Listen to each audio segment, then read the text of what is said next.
Hey everyone, this is going to be our video for our class syllabus policies and the artistic thinking process. And we'll be learning about this in week 2. I'm excited to kind of get going on a little more in-depth information on our class. So first of all, our class expectations. Number 1, be on time to class and with turning in your assignments.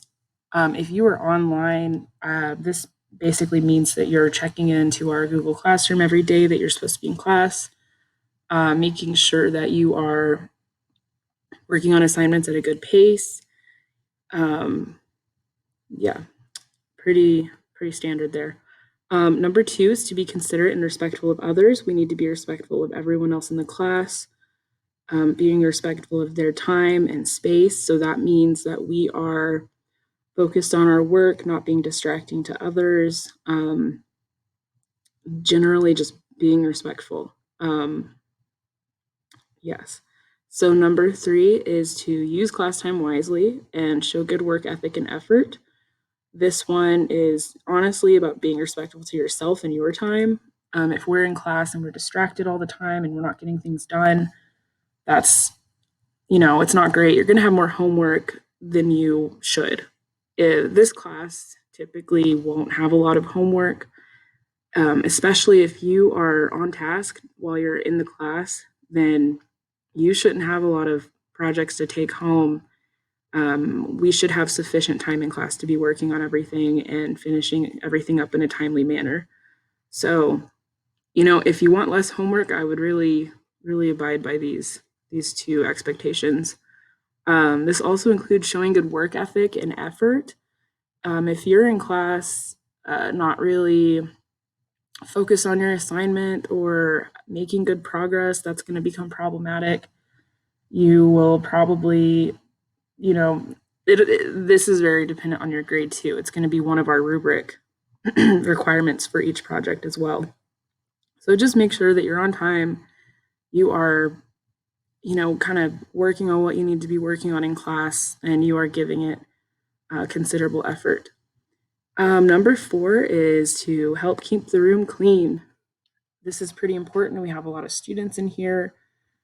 If you're leaving a pile of like eraser bits on your desk after class, if you can please sweep those up and throw them away, it's really considerate to me and our classmates that are going to be coming in for the next class. I'll be sanitizing our desks in between every class, but that'll kind of minimize the time that it takes so that everything can run smoothly. And it's just a good thing to clean up after yourself. Number 5 is keep artwork and supplies in proper storage places. This year, since we are not sharing its supplies, and it will be a rare occasion that we use shared supplies in the classroom. This is not, it's still important, but we're not going to see it a lot. You basically need to keep your supplies in your portfolios when you're not in class. When you're packing up, that's where your supplies need to go. If you leave like your drawing pencils or your oil pastels or whatever in your kit in the classroom, I will try to keep them, but in a space where you can find them the next time you come in. But I would, try your best to keep all your things in one spot. It'll get a little hectic if we're all leaving our supplies everywhere. So cleaning up after ourselves and keeping our supplies where we can see them and know where they are is very important. Number 6 is to follow directions. This includes any direction that you get in class. So if I am giving directions for a project, or if we are having designated like work time, you need to be following those directions. Just generally being respectful in class of our time is very important in art class because everything we do is pretty focused on time management. Number 7 is have fun. Art class should be fun. We should be enjoying what we're doing. Painting can be fun. Drawing is pretty fun. I think it's exciting to come to a class where you get to be very self-expressive. A lot of the projects that we do are going to allow you the freedom to choose, topics or artists you want to research, different things like that. So if you are just not having fun in art class, that's something that you and I need to discuss so that we can figure out how to make it a more exciting class for you to come to in order to improve your projects and your trajectory in this class. All right, so next we're going to go over our syllabus, and I'm going to not read this verbatim. Please read through this on your own, but I'm going to pick up on some of our key points. So the information up here is very important. If you need to contact me, especially if you're at home, you have questions about anything, you can always email me anytime. If you would like to call me, that's also great. My office hours are Tuesday, Thursday, and Friday from between 10:30 and 11:55. So I will be at my desk and available to talk on the phone if you need it. So please utilize that if it helps. My phone extension is 50413. So if you call the high school and it asks for the phone extension, that's what you'll type in. Okay. So Art 2 is a course intended for serious art students who have mastered basic drawing and design skills in Art 1. We're going to place emphasis on expanding your knowledge of design and creating composition, furthering our visual skills and concepts, and developing technical and creative skills in a lot of different mediums, and furthering the understanding and use of the principles of design and elements of art. The principles of design and elements of art are pretty important to us. I understand that last year, maybe we kind of left off because everyone had to go home and you're like, I don't know that yet. That's totally okay. We're going to do some refreshers the first couple of weeks. We're going to kind of gauge where you all are at, and we'll get all caught up on that. So don't worry if you're like, I don't know what texture is. We got it. One of our primary goals in this class is to enhance your ability to express your personal vision, and to build a varied portfolio consisting of projects that we create. So this basically means that you're going to have the opportunity to kind of explore things you're interested in. I'm still obviously going to be teaching you everything you need to know, whether that pertains to different vocabulary that we need to build in art making and understanding, or an understanding of how to use different mediums like watercolor, oil pastels. We're going to learn all those technical skills, but you're also going to be encouraged to explore your own ideas and concepts within your art. So if you are really super interested in portrait drawing, let's do it. Let's learn. I will help you. We will be able to accommodate that through your choice of medium, and you'll be able to kind of pave your way through art class is what I'm basically saying. We use this open room concept, which focuses on your choice of media and ideas behind the works you create. We'll be following the artistic thinking process. So while we still are teaching the concepts and vocabulary as they pertain to the Arkansas State frameworks. So I'm just kind of explaining this in a very roundabout way, but you're going to have the opportunity to research, explore, and create the things that you're interested in. We're going to be a little bit loose with our projects and assignments. That's not saying it's going to be super easy, or this class is not an easy A, but I just want to give you all the opportunity to research and approach projects in ways that you're interested in, because if we're just all doing the same thing and everyone's a little bored, then I don't think art class will be that successful. But we'll talk more about this as we go on. It'll be fun. I think it's going to be a great thing for us. So our required supply list, we have gone over this. It's in our Google Classroom. Let me go to that really quick. Let's see, Art 2. So our supply list is still under class information right here.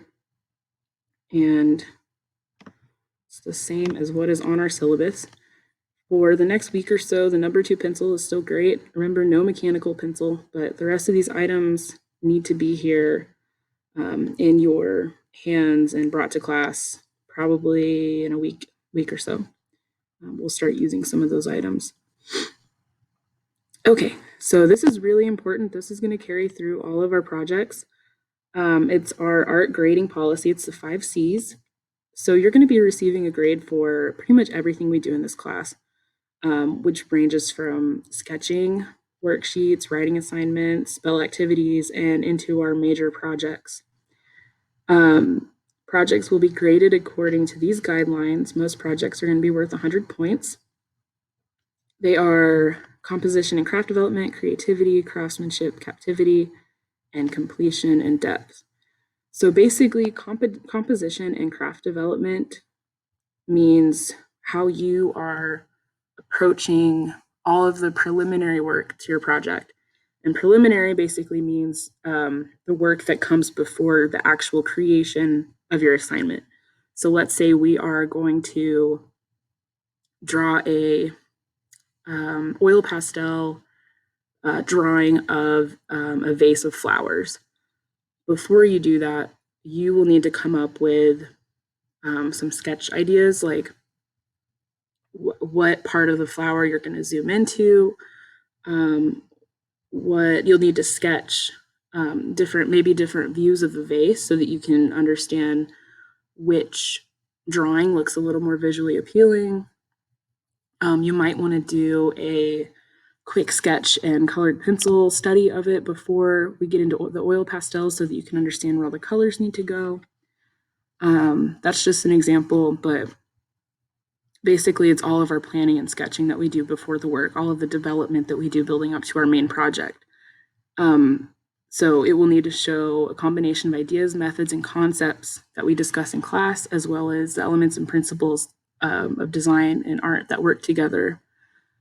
Your art should demonstrate a deep understanding of an ability to manipulate these concepts, and you have used the materials, tools, and processes intentionally and with care. So you're giving a lot of effort to all of that work that you're doing up front. So the next C is creativity. This means the finished work successfully expressed an individual style using personal experiences or past knowledge. So you are applying everything we're learning in class to your artwork, or the things that you've researched, you are applying it to your artwork. The personal expression is unique and well thought out, and the work is visually appealing. So this means you're putting a little bit of yourself into your work. Like when we talked about what creativity is in class last week, we talked a lot about originality and individualism within our art. So this basically is like you're being original with your ideas, you're really thinking it out, you're understanding how you're applying your personal style to this artwork, things like that. So craftsmanship. This means that the artwork is very well done. It doesn't mean that you have to be 100% proficient in shading. I'm not saying that. But you took a lot of attention and care and gave it to your project. I can see that you really tried and understood whatever skill you were trying to apply. You show detail in your work that shows pride, and you haven't skipped or ignored areas of your artwork. So you haven't left a bunch of flowers unpainted. You've really gone through to every part of the artwork, and you have really paid attention to it.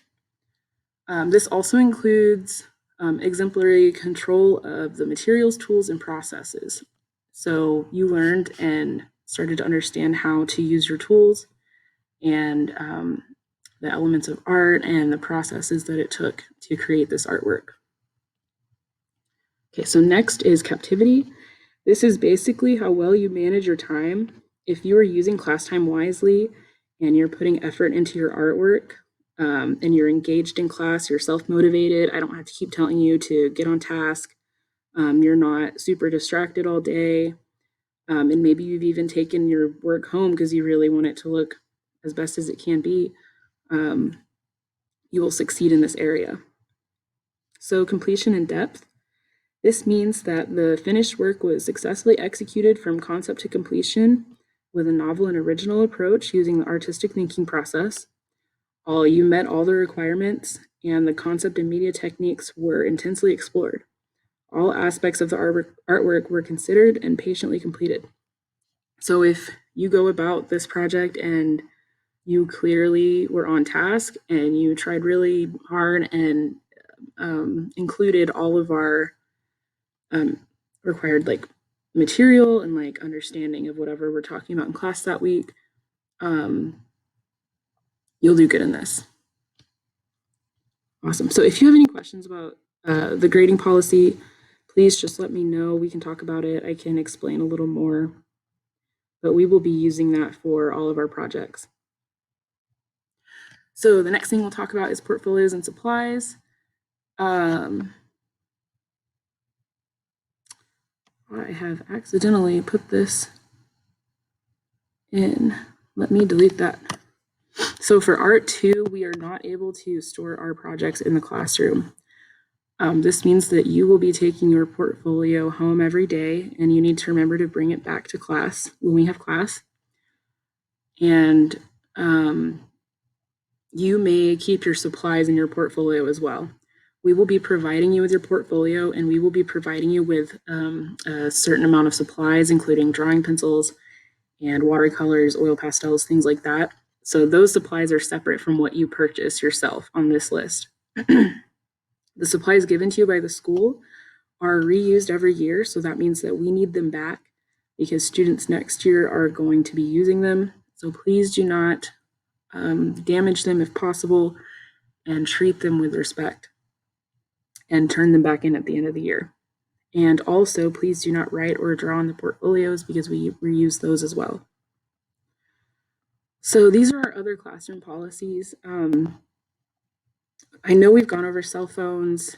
We're going to kind of hunker down on this one beginning this week, but you cannot use your cell phone in class unless I have allowed you to do so for educational purposes or for listening to music during studio time. So this is the time that we are going to be working in class on our projects individually. When you're listening to your music, you need to use one earbud or have the volume low enough to where you can hear me talk if I need to give instruction.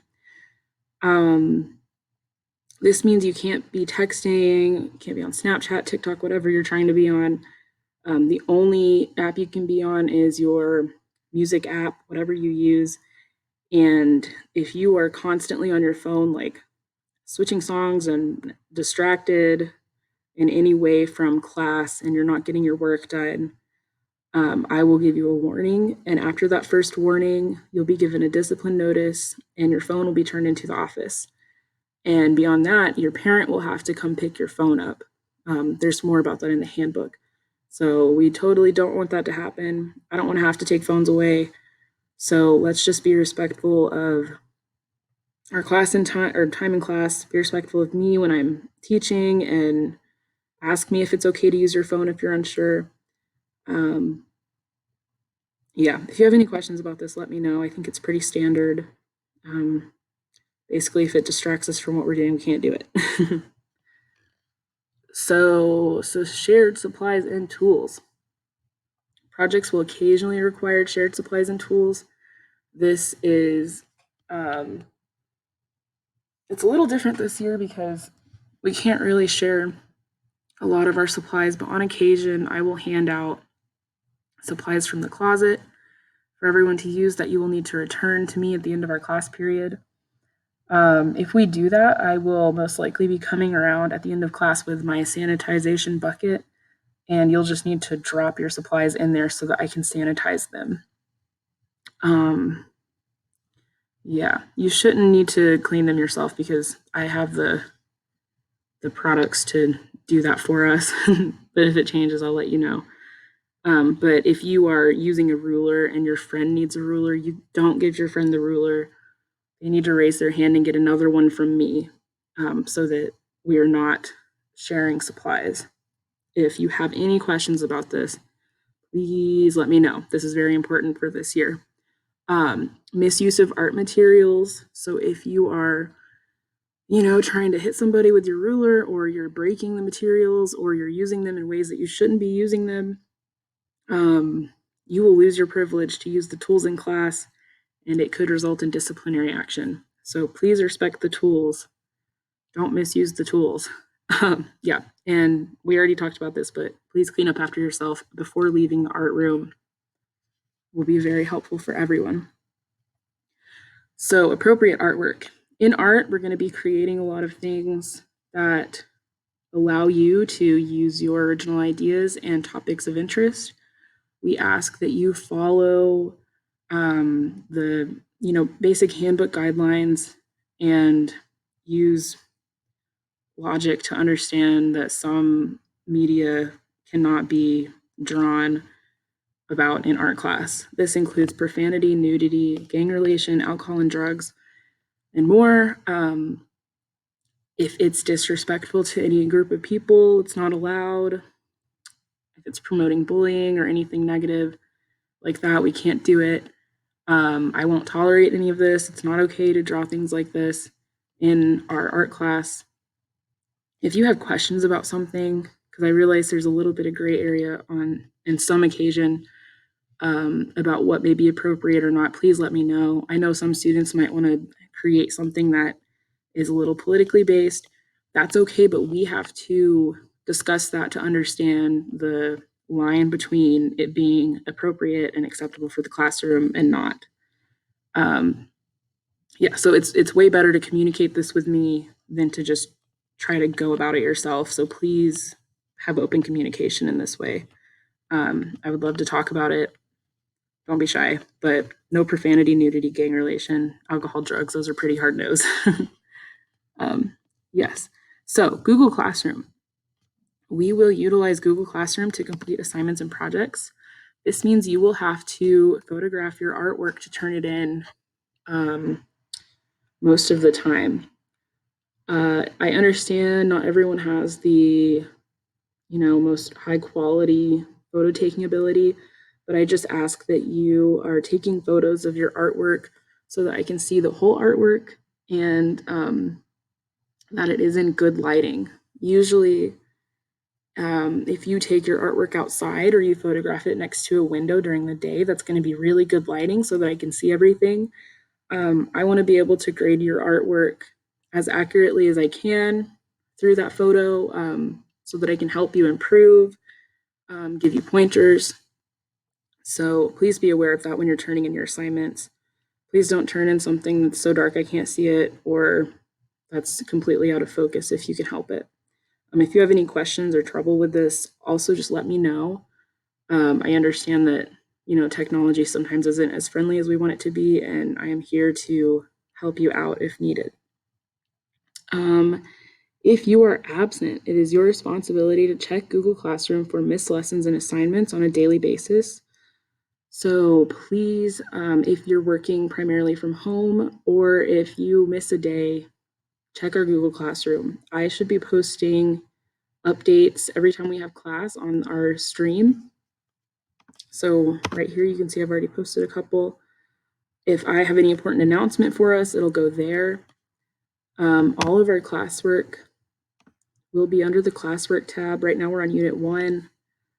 If you have it, and all of our class videos will be here, and I will date them with the date that they have been taught in class, so you can keep up.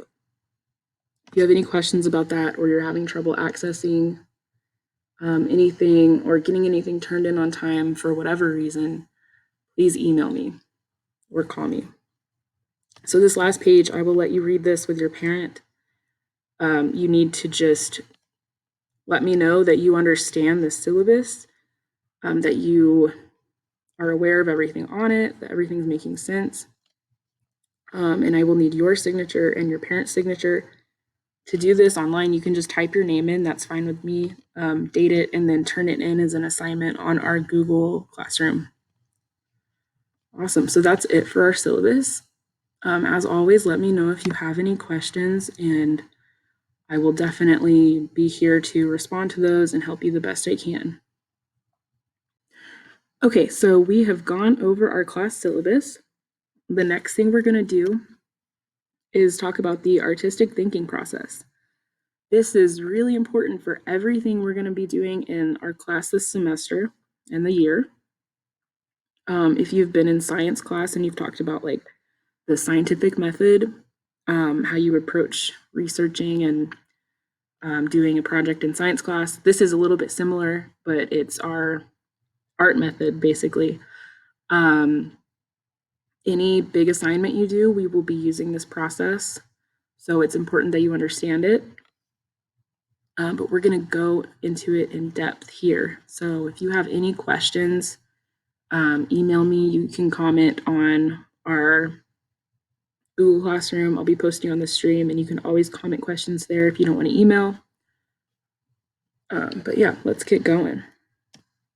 So number one, the first thing that we'll think about when we start a new project is our inspiration. So this means, what do I want to make? Let's say we are starting a project with, we're going to do a still life, and you get to choose the objects.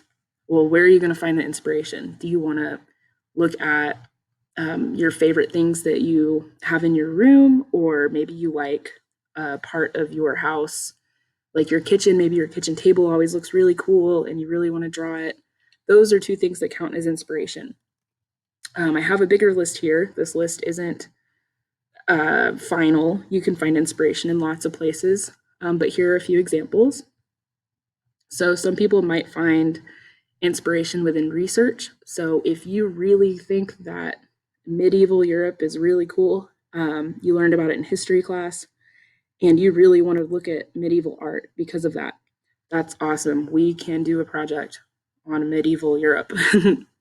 So basically, that would mean that you are finding ideas and you're really excited and inspired by that period of time. So you would do research on the different art styles of that time.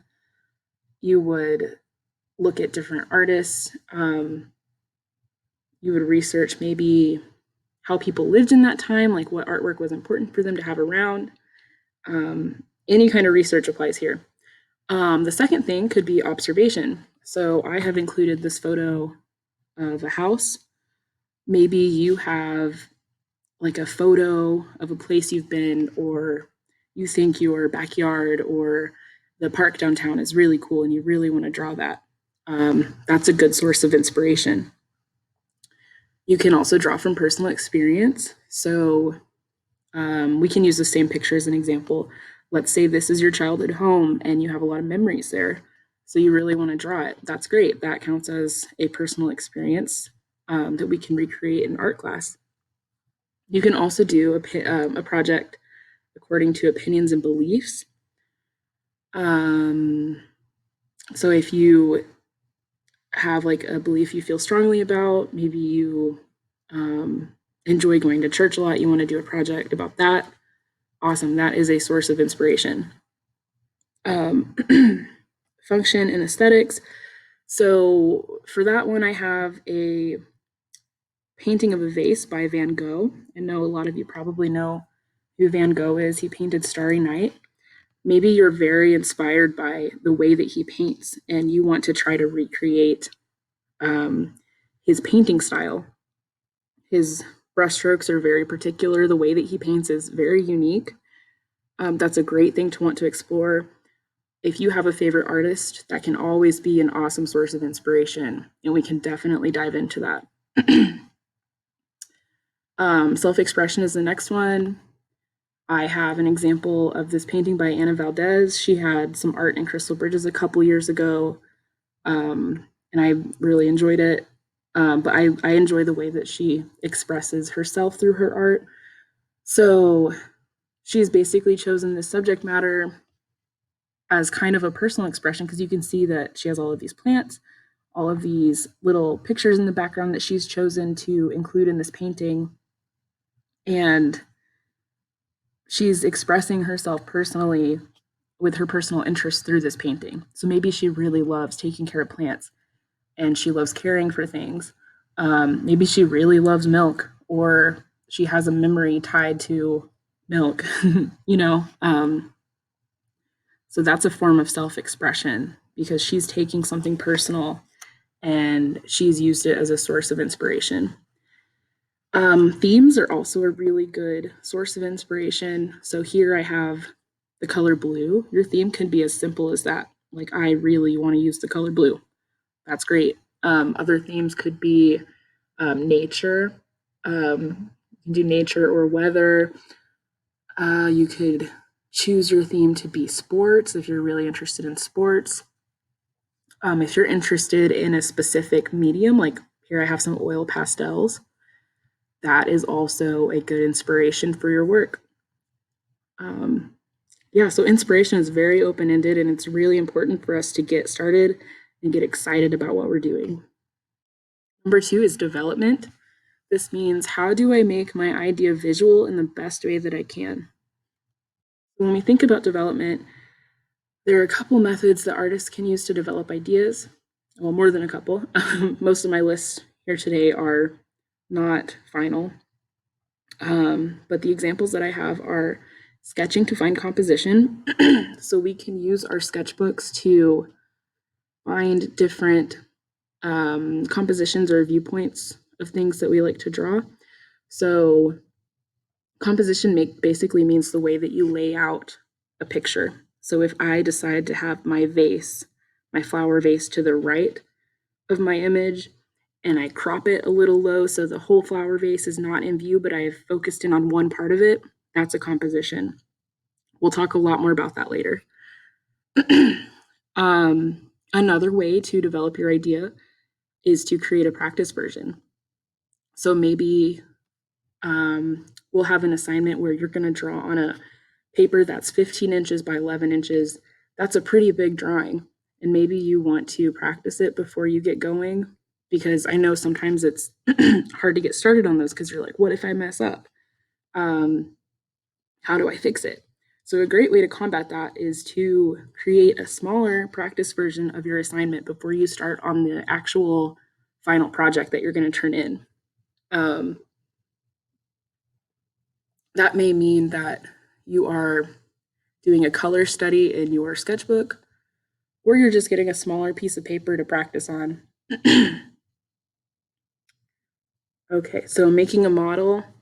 This might apply more to a 3D project. Sometimes if you're doing like if you're in ceramics class, you may want to make this big, intricate kind of vase or something. Sometimes it's easier if you start small and make that thing small, and then you can understand how it works and you can see the issues that you might face when building it big, and you can create a smaller version in order to be better prepared to make the larger version. This kind of goes into making a practice version. So the next way that we can develop ideas is to incorporate our research and to learn new information. So if we're continuing to develop our ideas about our project, if we are, let's go back to our Van Gogh example from number 1. Researching his technique in painting, looking up some of his paintings online and zooming in really closely to see how he uses the paintbrush, seeing what kind of colors he usually uses, like his color palettes, just collecting all the information we can. That's really important. That is another method that we can use to develop our ideas. The next one is to practice technique. So if you just started using watercolors and you're a little hesitant to, jump in to get going, I know watercolors are really loose, so they can be have a really big learning curve for some people, which is completely normal. Sometimes it's a lot easier to practice using them before we start a big project. So you can do a whole sheet where you're just like painting the color blue just to get used to how the watercolor moves, to start to understand how much water you may need, like your water to paint ratio. that's a really good way to start practicing before you begin so that you can better understand your material. The last one I have is to experiment with new ideas, media, and methods. So this just means like if you want to experiment a lot before you jump into anything, like you have all of these ideas and you don't know which one you want to focus on. Maybe you spend a couple pages in your sketchbook just jotting all your ideas down, practicing with multiple forms of mediums. If you can't like decide on watercolor versus oil pastels, maybe you should try to use them in your sketchbook side by side and see what technique you like better, which one you think will work better for the assignment, using different methods. Basically, this is just like practice, practice, practice, practice, developing your ideas further by utilizing a little bit more research if you need to. Research can be personal research. It can also be more academic research where we are looking at other topics. Your research can also include like collecting materials. Like if you really want to learn how to draw leaves better, like go out and collect a bunch of leaves and press them in your sketchbook, and then you can draw them side by side to learn, you know, how the different veins usually move. Leaves often kind of decay really cool, like they'll start to have yellow and orange and different colors in them, and you can study that leaf like really closely to see how those colors change. Yeah, this part of the artistic process is kind of fun. I think all this this preliminary work that we do to our actual projects gives us a lot of opportunity to just have fun and go with it and enjoy what we're doing.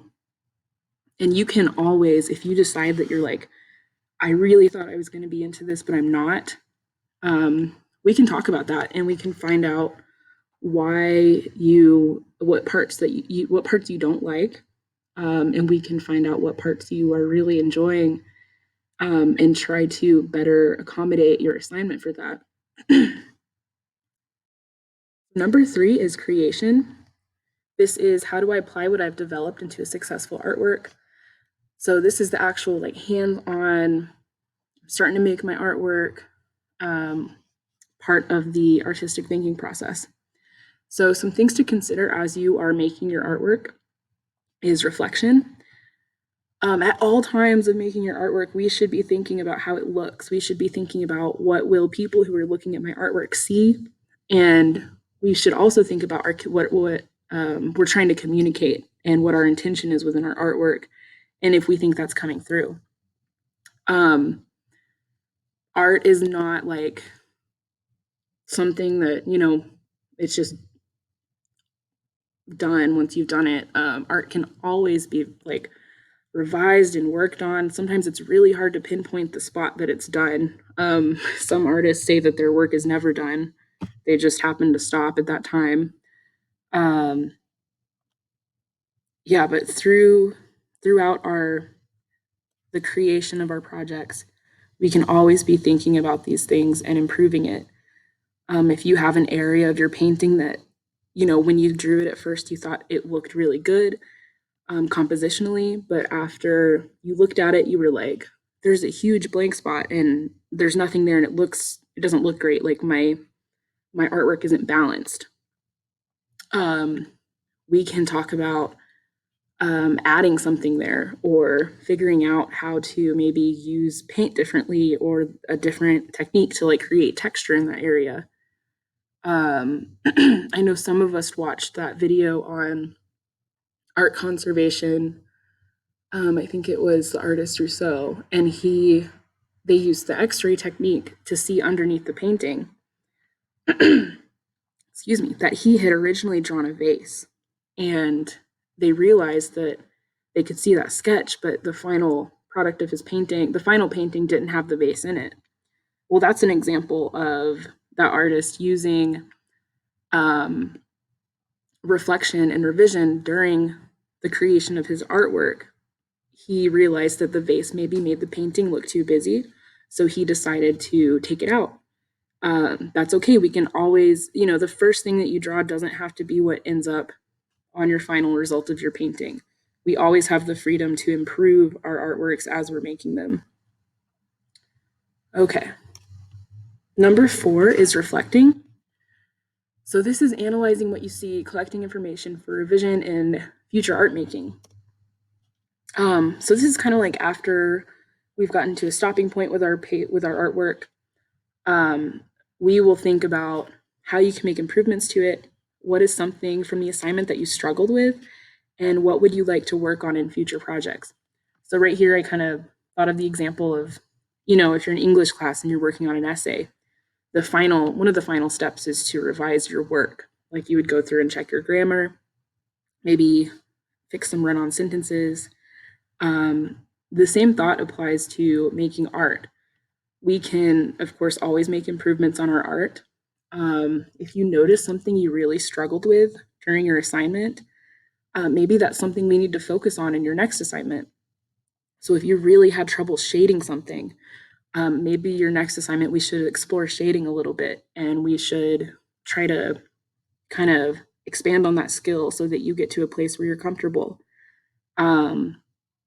Also, as we do projects, it might become evident to you that you really like certain mediums and you really don't like certain mediums. Personally, I really don't like charcoal because it gets my fingers dirty. I know some people really love charcoal, but I learned that because I did a project with charcoal. And now when I make something, I'm like, maybe I don't want to use that. Maybe I'd rather use watercolors. So as we're working on our assignments, you should be reflecting like after about the things that you think you could fix, and things that you might be interested in tackling in the future. It's okay in art class if you don't feel like you're good at something. To be an artist, you don't have to be amazing at everything. There are 100% artists that really don't like to draw. It's a common misconception that to be an artist, you have to know how to draw really well. It's not true at all. We all have our favorite ways about going about things. We all have our different talents. Everyone's talented in different areas. So the important thing is to learn to understand that. I don't say that to make it a point. Well, I don't say that to be a misconception. Like if you just if you don't put effort into drawing and that's why you're not good at it, that's a completely different thing. If we're putting effort into it and you're just like, I just really don't connect with this, that's different than not putting effort into something for the sake of not putting effort into it because you just don't want to do the assignment. So yeah, I hope that's clear. But awesome, let's go to the next thing. Number 5, this is the last step. It is sharing. So this is collaborating with others, giving and receiving feedback, and presenting your work, and finding ways to improvise and revise. So I kind of like focused on the collaboration part because I think a lot of this has to do with understanding where we're at in reference to the feedback that we get and maybe learning from our peers. So the first one is, how did my peers approach this assignment? What do I like about their approach that's different from mine? Or even what do you dislike about their approach that's different from yours? We all have our opinions. It's, the same in art class as is real life. If your peer does something and you're like, whoa, that was really cool, I really want to try that next time, that's awesome. Like that's an opportunity to collaborate. You can both share your skills, that your classmate can give you pointers and be like, hey, I tried this on my assignment and it really helped me. Maybe you should try that too. Art making is very community based. We're always helping each other out. If you become an artist, the artist, we call it the critique. It's very important. Sounds a little scary, but it's basically just sharing your artwork with other people and getting feedback from them. And that's really important because at the end of the day, when you create artwork, typically it's going to be consumed by other people. exists in a gallery, or you might put it online. Other people are going to be viewing it. Artists will typically find those opinions and the feedback that they get to be important in order for them to improve. So you can focus on what feedback you got from the project and what you can work on to make your next project even better. In art, much like a lot of other subjects, we're always looking to improve on our skills and our understanding of what we're doing. So sharing and providing respectful and helpful feedback to our peers can be really important in art, and it can help us grow. And I think that is all we have for the artistic thinking process. If you have any questions about this, let's talk about it. We can open a discussion on our Google Classroom if that helps. But this will be a good thing to reference through the semester. And I will either upload this PowerPoint or a sheet detailing all of this to our Google Classroom so you can reference it. But we'll probably talk about it on a project by project basis as well. So great, I hope you liked the class today. I think this is pretty fun. It's exciting to learn about just how open art can be and how you can interpret each project on your own. So yeah, I hope this starts to get us set up to really start working on projects and learning more in art class.